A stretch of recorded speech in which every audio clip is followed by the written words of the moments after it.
तो लगता है मैंने कुछ ज़्यादा ही बुराई कर दी मनी हाइस्ट की पूरा देखने से पहले क्योंकि मैंने थर्ड सीज़न तक फिनिश किया था ऑलमोस्ट एट दैट टाइम। जैसा मैंने पहले भी कहा, फर्स्ट टू सीज़न ठीक थे, जैसा कि उन्होंने पार्ट लिखा है। पहले दो पार्ट ठीक थे जिसमें वो पहली हाइस्ट करते हैं। थर्ड पार्ट ऑलमोस्ट पूरा का पूरा उन्होंने एक जिसे कहते हैं भूमिका बांधना, उसमें ही निकाल दिया। और मैंने जैसा कि बोला था, और मेरा जो क्रिटिसिज्म है वो एक्चुअली टोटली वैलिड है। फर्स्ट ऑफ ऑल मैं ये कहना चाहूँगा कि बाद के दो सीजन्स में उन्होंने जस्टिफाई किया है सीजन्स को बनाना, लाइक जस्टिफाई किया है परफॉर्मेंस से, स्टोरी से, ओवरऑल हर चीज़ से। और एक्टिंग के बारे में मैंने क्या ही दिया था कि मुझे थोड़ी सी एक्टिंग ऑफ इसलिए लग रही है क्योंकि शायद मैं डब्ड वर्जन देख रहा हूँ इंग्लिश में। जो जो सेक्शंस भी मैंने और इसलिए मैं अगेन बार बार मूव कर दे रहा था उसको स्पेनिश में, कोशिश कर रहा था स्पेनिश में देखने की जितना हो सके। जनरली मैं फॉरेन लैंग्वेजेस के शोज़ या मूवीज़ उसी ओरिजिनल लैंग्वेज में देखता हूँ सब टाइटल्स के साथ, क्योंकि वो अच्छा एक्सपीरियंस होता है। फॉर सम रीज़न इस शो में जो रेट ऑफ स्पीच है वो बहुत ज़्यादा है, तो काफ़ी जल्दी वो मूव अलोंग हो जाते हैं सब टाइटल्स मेरे पार्ट, या मेरा दिमाग शायद स्लो हो गया, मेरी रीडिंग कैपेबिलिटी शायद थोड़ी स्लो हो गई है अब, ये भी हो सकता है। तो वो फिर आपको पीछे आना पड़ता है, बार बार बैक करना पड़ता है, रिवाइंड। तो फिर मैंने कहा इंग्लिश में ही देख लेते हैं, उससे थोड़ा आप जल्दी देख पाते हो, और हो सकता है मेरा धैर्य भी थोड़ा कम हो गया हो क्योंकि मैं ये एक सस्पेंस स्टोरी थी तो मैं एंड तक पहुंचना चाह रहा था। ये एक भी वजह भी हो सकती है साइकोलॉजिकल लेवल पे। अगेन बाद के दो सीजन्स पार्ट्स में उन्होंने जस्टिफाई कर दिया शो, मतलब अपनी जो रिस्पेक्ट जो मेरी नज़र में गिर रही थी उनकी थर्ड सीज़न के बाद, वो वापस रीगेन हो गई। और मैं ऐसा नहीं कहूँगा कि एंड में जो एंडिंग हुई है पूरी उसकी, उसने मुझे मेरे मतलब रोशन कर दिए ख्याल या कुछ ऐसा, क्योंकि by the time it was approaching the end, like last और सेकंड लास्ट एपिसोड के आसपास मुझे समझ आ गया था कि एंड में इन्होंने गेम करनी क्या है। क्योंकि मैं इकोनॉमी में इंटरेस्टेड हूँ, मैंने इकोनॉमी से रिलेटेड बुक्स वगैरह थोड़ा बहुत जितना मेरे से हो सका, मेरे समझ में आ सका उतना मैंने पढ़ा है। तो वो, और मैं सोचता हूँ इस टॉपिक पे, तो वो अंडरस्टैंडिंग मेरी थी कि पैसे की जो एक वैल्यू जो पूरी इकोनॉमी है बेसिकली, वो सब की सब है क्या है एक्चुअली, वो एक्चुअली एक ट्रस्ट बेस्ड सिचुएशन है। पूरा का पूरा जो मार्केट होता है, स्टॉक मार्केट, ये जो सब कुछ वो ट्रस्ट बेस होता है। और अगेन अगर आपको स्पॉयलर्स वगैरह से डर लग रहा है तो मैं शायद कुछ बोल दूं, अगर आपको नहीं चाहिए तो आपको शायद नहीं देखना चाहिए, आपको डिसकंटिन्यू कर देना चाहिए, क्योंकि हो सकता है मैं कोई स्पॉयलर दे दूँ। मैं कोशिश कर रहा हूँ ना देने की, बाय द वे। तो जो पूरी इकोनॉमी होती है, जो मार्केट होती है, वो होती ही अपने आप में ट्रस्ट पे बेस्ड है। एक्सपेक्टेशन होती है कि ऐसा ऐसा होगा तो ऐसा ऐसा होगा, राइट। और जो लोग सोचते हैं कि स्टॉक मार्केट सट्टा है या कुछ भी है, ऐसा नहीं होता। कुछ लोग सट्टे की तरह करते भी हैं, उसका एक सेक्शन को आप सट्टा कह सकते हो, पेनी स्टॉक्स वगैरह टाइप के जो बिजनेसेस होते हैं। लेकिन मेजरली जो इन्वेस्टमेंट्स होती है वो बहुत ही सोच समझ के, फ्यूचर एंडेवर्स क्या है कंपनीज़ की, परफॉर्मेंस, पास्ट परफॉर्मेंस क्या है, ये सारी चीज़ें देख के, फाइनेंशियल रिपोर्ट्स देख के तब इन्वेस्टमेंट की जाती हैं। बहुत सारे कंप्यूटर मॉडल्स यूज़ किए जाते हैं। ये जो जितनी भी बड़ी दुनिया की इन्वेस्टमेंट बैंक्स हैं, ये जिनका आप नाम सुनते होंगे, state street, Fidelity, black rock, आजकल ये दूसरी वजहों से भी काफ़ी फेमस हुए हैं, ये सब बहुत ही सोच समझ, बहुत ही ज़्यादा केपेबल, एजुकेटेड, टैलेंटेड लोगों को अपने यहाँ रखते हैं, बहुत एडवांस्ड कंप्यूटर मॉडल्स यूज़ करते हैं। और अगेन पूरी दुनिया की नॉलेज भी, ऐसी ऐसी स्ट्रेटेजिक एजेंसीज़ हैं जो स्ट्रेटजीज़ बनाती हैं चीज़ों के लिए, मैकेंजी टाइप की, उनसे भी इनकी जान पहचान होती है। उनको पता होता है कि आगे क्या क्या होने वाला है। उसका एक सेक्शन इनसाइडर ट्रेडिंग में भी जा सकता है। लेकिन कहने का मतलब ये कि स्टॉक मार्केट एक जुआ नहीं होता है कि जस्ट हवा में नहीं उन्होंने तीर छोड़ा होता, धुएं में या धुंध में तीर नहीं छोड़ा होता, उनको एक स्ट्रेटजी के तहत होता है। हाँ, बट उसका एक जो बेसिस होता है वो ट्रस्ट पे बिल्ड होता है कि ऐसे ऐसे चीज़ें होंगी, ह्यूमन ट्रस्ट पे, सोसाइटी के ट्रस्ट पे। तो तो मुझे थोड़ा थोड़ा समझ आ गया था कि एंड में ये लोग गेम क्या करने वाले हैं, बट एक चीज़ मुझे समझ में नहीं आई थी, जो जो उसने फाइनल में वो बात पता, अच्छा अगेन आने वाला स्पॉइलर, फाइनल में ना वो बात कहता है प्रोफेसर की ये जो गोल्ड है ये हमारे पास हॉस्टेज रहेगा, और ये हॉस्टेज रहेगा जो मैंने परसीव किया इस सेंस में कि फिर तुम पीछे नहीं आओगे किसी भी हमारी टीम के और मेंबर के। और ये बड़ा सही उसने मतलब अपने आप को सिक्योर करने के लिए, अपने अपने आप को और अपने पूरी टीम को जो सिक्योर करने के लिए, क्योंकि देखो उसके एक बंदे को, रियो को तो उसने पकड़ लिया, शक्ल उसने अपनी दिखा दी, सबकी शक्ल पूरी दुनिया ने देख रखी है, सबकी आइडेंटिटी भी पूरी दुनिया को पता चल गई है, तो अब तुम कहाँ भागोगे। तो ये था फ्यूचर सिक्योर करना।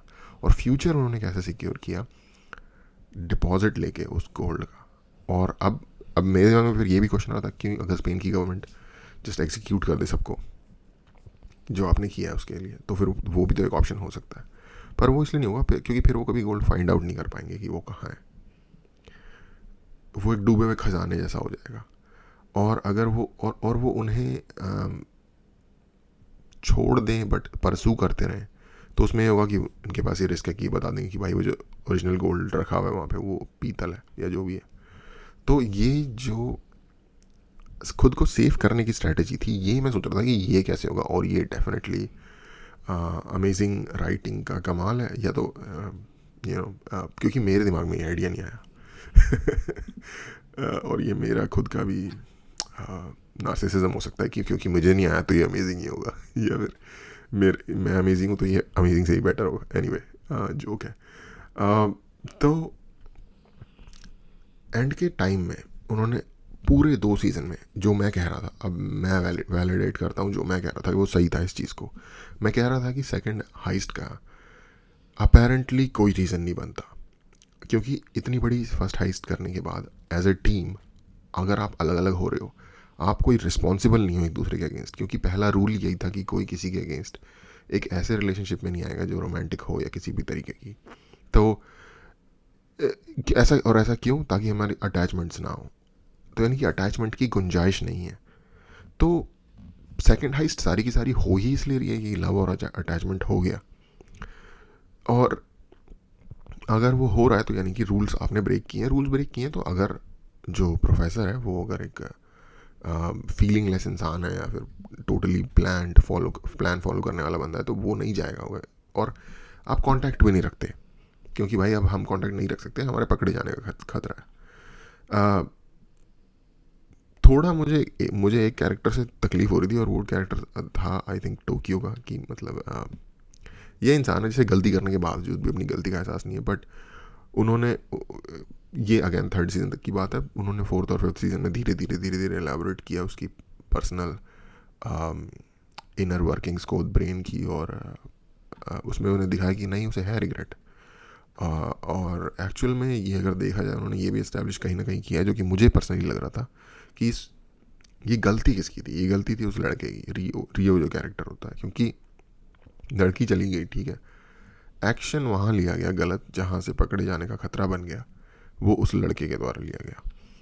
तो गलती तो उसकी थी जिसको बचाया जाने के लिए सारा सब कुछ हो रहा था। अब आप ये कह सकते हो ऐसी सिचुएशन में हम गलती फाइंड आउट नहीं कर सकते, लेकिन रीज़न एस्टैब्लिश करने के लिए यहाँ पे ये ज़रूरी है। किसी भी स्टोरी या किसी भी एडवेंचर के मोटिवेशन, या किसी भी एक नई चीज़ आप शुरू करने वाले हो इस लेवल की जिसमें आप सबकी जान जा सकती है, उसकी अगर आपने स्ट्रॉन्ग मोटिवेशन इस्टेब्लिश नहीं की हुई, तो वो पूरा का पूरा महल यानी कि नीचे हवा में खड़ा हुआ है। एक अच्छी स्टोरी की ये बात होती है, मोटिवेशन से इस्टेब्लिश करना। मोटिवेशन से ज़्यादा कैरेक्टर्स के मोटिवेशन इस पूरे ही शो में, हर कैरेक्टर का बैकग्राउंड और उनकी मोटिवेशन और उनकी इंडिविजुअल जो लाइफ है पीछे बैकग्राउंड में, उसको इस शो ने, अगर एक सबसे अच्छी बात इस शो से ली जा सकती है तो वो है कि उसको इस शो ने बहुत बेहतर तरीके से इस्टेब्लिश की है, शायद किसी भी और बेहतर तरीके से। और शायद वो इस शो का एक मेन फीचर भी था कि हर किसी के लाइफ की एक बैकग्राउंड स्टोरी, और जो भी बंदा जो भी एक्शन ले रहा है वो कहीं ना कहीं उस बैकग्राउंड जो स्टोरी है उनकी लाइफ की, वहाँ से डराइव हो रहे हैं। तो ये तारीफ़ के लायक बात है। हाँ, जिसने भी स्टोरी लिखी उसने इन सारी डिफरेंट ब्रांचेस में जाके उनको एलेबोरेट किया, पूरी स्टोरी को पूरा कंप्लीट किया। किसी भी लूज एंड, जैसे कि ये काफ़ी ज़्यादा मेटा हो जाएगा, लेकिन क्योंकि इस शो में भी लूज एंड को ना छोड़ने की बात की गई है, बट उस स्टोरी में भी किसी जगह लूज एंड नहीं छोड़ा गया। तो एक्टिंग के हिसाब से इन्होंने जस्टिफाई किया, स्टोरी को इन्होंने वैलिड कर दिया, सेकंड हाइस्ट को इन्होंने वैलिडेट किया कि वो क्यों होनी चाहिए, और उन्होंने एक बार ये वैलिडेट नहीं किया, बोथ फोर्थ और फिफ्थ सीजन में कंटिन्यूसली उन्होंने इस बात को एस्टैब्लिश किया कि क्यों हुई है ये सेकंड हाइस्ट। और जो कि मेरा क्वेश्चन था जब मैंने पहले बात की थी कि यार ये तो फुद्दू है, थर्ड पार्ट फुद्दू है, कुछ मतलब ही नहीं बन रहा इस हाइस्ट का। उन्होंने अच्छा खासा टाइम, डायलॉग, कॉन्वर्सेशंस इन्वेस्ट की इस बात पे कि क्यों ज़रूरी थी ये वाली हाइस्ट, या क्यों a matter of life and death थी उन लोगों के लिए। तो मैं उससे ठीक ठाक सेटिस्फाइड हो गया हूँ। एक चीज़ जो मुझे क्वेश्चन आ रहा था कि एक्चुअल में ये लोग पैसा चेज़ नहीं कर रहे, ये लोग उस हाइस्ट के बीच में जो थ्रिल है, या जो ब्रेन में केमिकल्स रिलीज़ हो रहे हैं, जो वो वाला थ्रिल चेज़ कर रहे हैं। और अगर ये सच है तो यानी कि फिर ये कर लेंगे तो इसके अगले बार दोबारा करेंगे, दोबारा ये भी हो जाएगा तो कुछ और करेंगे। अब अगर इसके नए पार्ट्स आते हैं तब तो यानी कि वो बात सच है, पर फिर वैसी लाइफ में तो फिर आप इसमें नहीं तो उसमें कहीं, ये भी बेयरली मरते मरते बचे ना, इनके 2 बंदे तो मर ही गए। अच्छा, मैं एक चीज़ सोच रहा था, अगर इतना कैलकुलेटेड इंसान है तो एक बंदे को इन्होंने बचाना, रियो को, राइट, और पिछली हाइस्ट में इनके 3 बंदे मरे थे। इस हाइस्ट में अगर हम सेम उससे भी चलें लॉजिक से तो 3 और बंदे के मरने के चांस हैं, और क्योंकि ये हाइस्ट ज़्यादा मुश्किल है पहले वाली से तो इसमें शायद ज़्यादा भी मरे, पर 3 तो मिनिमम मरेंगे। एक तो आप प्रोफेसर जैसे कैलकुलेशन करने वाले इंसान ने ये क्वेश्चन नहीं पूछा अपने आप से कि क्या एक बंदे को बचाने के लिए मैं 3 बंदे मरवाने के लिए रेडी हूँ कि नहीं हूँ। और आई थिंक मारे हैं तो दो और बंदे, राइट। तो रियो को तो इन्होंने बचा लिया, बट 2 और बंदे मर गए, तो उस हिसाब से कैसे जस्टिफाई हो रहा है, ये एक क्वेश्चन था। तो ओवरऑल मैं कहूँगा कि इन्होंने एक डिसेंट एंडिंग दी। जितने भी मेरे पॉइंट ऑफ ऑब्जेक्शंस थे वो आंसर हो गए। और मैं यहाँ पे जब अपने आप को मेरे पॉइंट ऑफ ऑब्जेक्शंस बोल रहा हूँ तो मुझे लगता है कि जो देखने वाले होंगे उनके अंदर भी ये क्वेश्चंस आए होंगे, तो उनके एंड से मैं कोशिश कर रहा हूँ कि उनको भी उनके आंसर मिल जाएं, जो मुझे मिले मैं वो वाले आंसर शेयर कर रहा हूँ। तो एक्टिंग के का आंसर मिल गया भाई कि ये ठीक है, एक्टिंग इतनी बुरे नहीं है, कुछ चीज़ें शायद कल्चरल डिफरेंस भी हो सकता है जो मैं मतलब परसीव करने में शायद फेल हो रहा हूँ, क्योंकि एकदम से ही बहुत खुश हो जाते हैं, फिर एकदम से ही पार्टी करने लग जाते हैं, एकदम से ही बहुत ज़्यादा रोमांटिक हो जाते हैं। तो मुझे ये नहीं समझ आ रहा था कि ये इमोशनल जंप इतना क्विक कैसे है। इसको मैं एट्रीब्यूट कर रहा हूँ, ये शायद स्टोरी टेलिंग का एक स्टाइल है, या लैटिन अमेरिका में एक स्टाइल डेवलप हुआ था जिसे कहते हैं स्टोरी टेलिंग का मैजिकल रियलिज्म। और क्योंकि लैटिन अमेरिका अपना ओ करता है मेजर कल्चरल बैकग्राउंड स्पेन को, तो मुझे लगता है कि कहीं ना कहीं स्पेन में भी कल्चरल मैजिकल रियलिज्म की एक चीज़ ओरिजिनेट हुई होगी। एक 16th सेंचुरी 15th सेंचुरी के, आई थिंक 17th सेंचुरी में बुक लिखी थी, एक बुक लिखी थी एक स्पेनिश राइटर ने, जो कि कहा जाता है कि उस बुक ने मॉडर्न डे कॉमेडी स्टाइल के फाउंडेशंस रखे थे। उस बुक का नाम है डॉन कीहोते द ला मांचा, और वो एक्चुअली कॉमेडी बुक है, बट उसमें काइंड ऑफ थोड़ा सा पेन या सार्काज़म या आयरनी भी है, और काइंड ऑफ मैजिकल रियलिज्म की कुछ चीज़ें आपको मिल जाती हैं उस बुक के अंदर। उस बुक को लिखने वाले राइटर का नाम है मिगेल दे सर्वांतेस, स्पेनिश राइटर है। जैसा मैंने कहा, काफ़ी ज़्यादा स्पेनिश वर्ल्ड में जो स्पेनिश बोलते हैं जो लोग, उनके बीच में ये बुक काफ़ी फेमस है, और एक्चुअली इस बुक को एट्रीब्यूट भी एक जगह पे किया है इस शो के अंदर, जब प्रोफेसर और वो मार्से नाम का जो दूसरा बंदा होता है वो जा रहे होते हैं कि नाइट जा रहा है अपने फॉलोअर के साथ। ये एक्चुअली उस बुक का रेफरेंस है, डॉन कीहोते द ला मांचा का रेफरेंस है ये।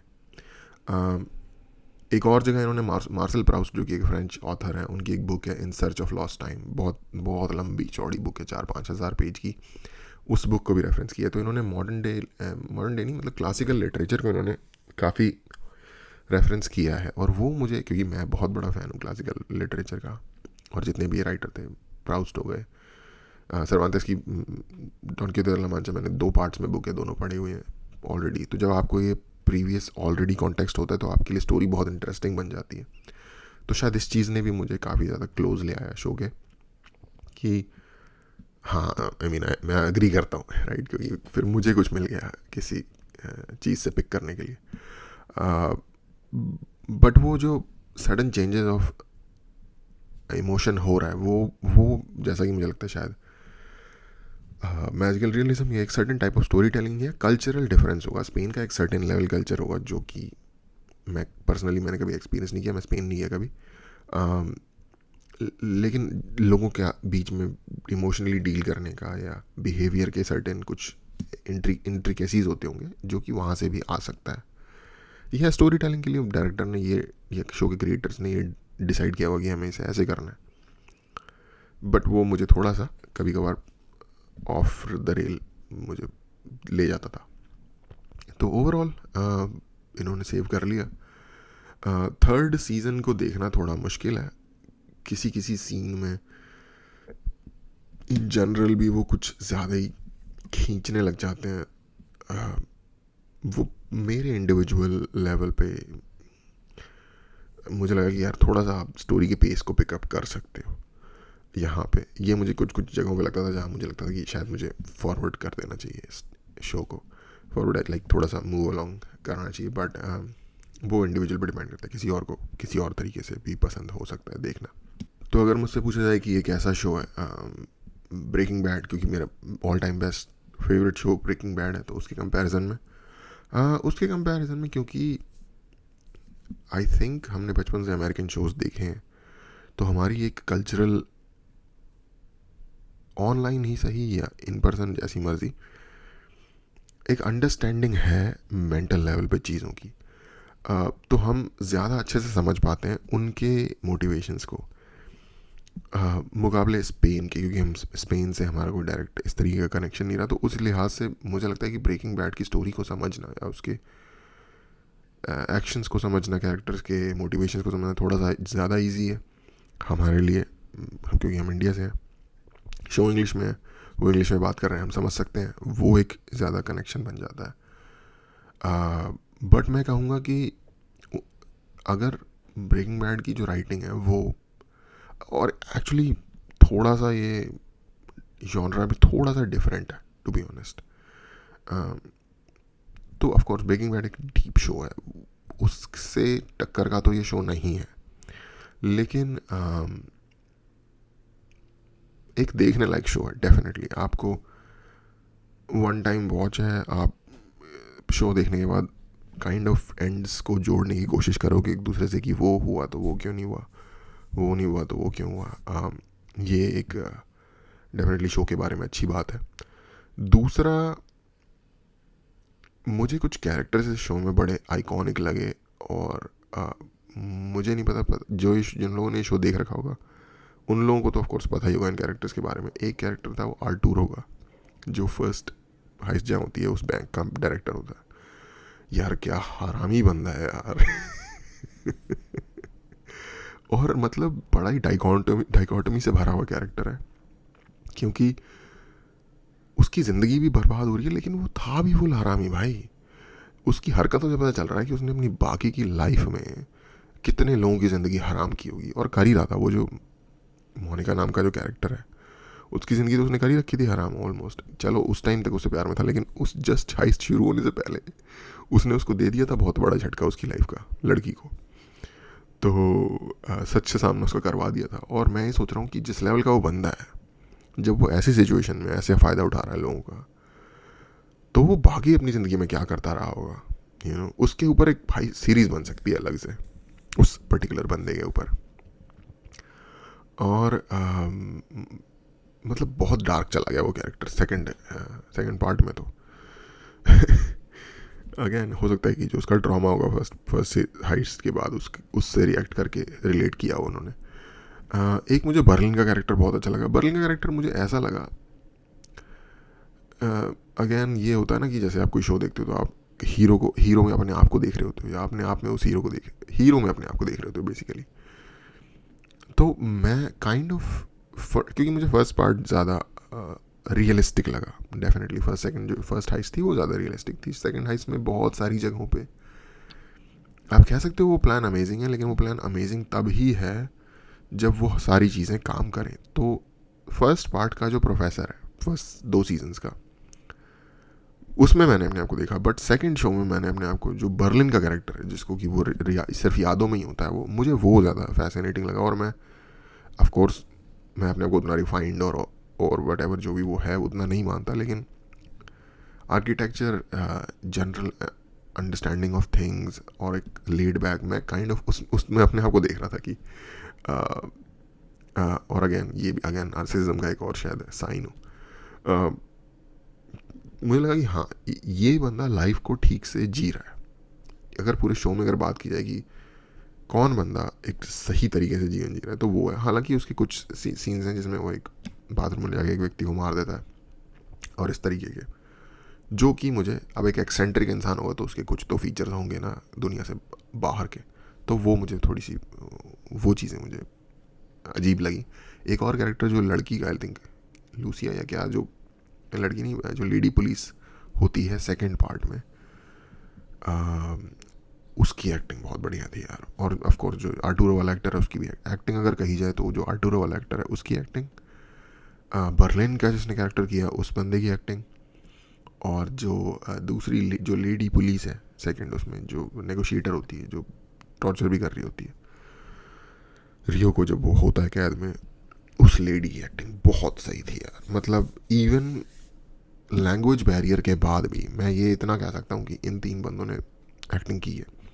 क्योंकि एक्टिंग ना सिर्फ आपकी जो आप कह रहे होते हो उसमें नहीं होती, आपके पूरे फेस के अंदर, आपकी पूरी बॉडी में, आपकी मूवमेंट्स में, हर चीज़ में वो कैरेक्टर होता है जो आप कर रहे हो प्ले। वो सटल भी हो सकता है और ओवर एक्टिंग भी हो सकता है, लाइक ओवर रिएक्टिव भी हो सकता है, डिपेंडिंग ऑन की कैरेक्टर कैसा है। अब जैसे आर्टूरो काफ़ी ज़्यादा ओवर एक्टिव कैरेक्टर है, बर्लिन सटल कैरेक्टर है, जो लड़की है जो पुलिस इंस्पेक्टर है वो बहुत ज़्यादा फनी सी, लाइक पॉपी, लाइक